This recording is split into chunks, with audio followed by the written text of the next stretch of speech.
Guys Pradeep ரங்கநாதனோட Dude படத்தை பார்க்கலாமா எப்படி இருக்கு அப்படிங்கறத இந்த வீடியோல பார்க்கலாம். அதுக்கு முன்னாடி மறக்காம நம்ம சேனலை சப்ஸ்கிரைப் பண்ணிக்கோங்க. இந்த படம் 2 hours 90 minutes கிட்டங்க யூஎஸ் சர்டிபிகேட் படம் தான். இந்த படத்தோட கதை என்னன்னா சினிமால மட்டும் தான் இதெல்லாம் நடக்கும் அப்படின்னு சொல்ற மாதிரியான ஒரு ஸ்டோரி லைன் தாங்க.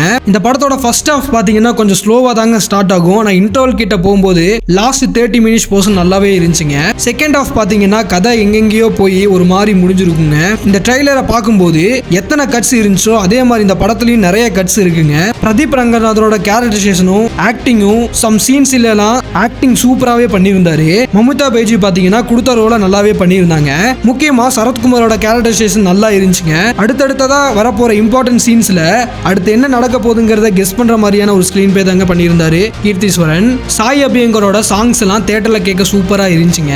பிஜிஎம் ஒன்னும் இல்ல, சாங்ஸை வச்சே மேட்ச் பண்ணிட்டாங்க.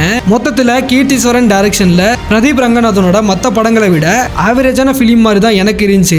காய்ஸ், உங்களுக்கு இந்த படம் எப்படி இருந்துச்சு அப்படிங்கறத மறக்காம கமெண்ட்ல சொல்லுங்க.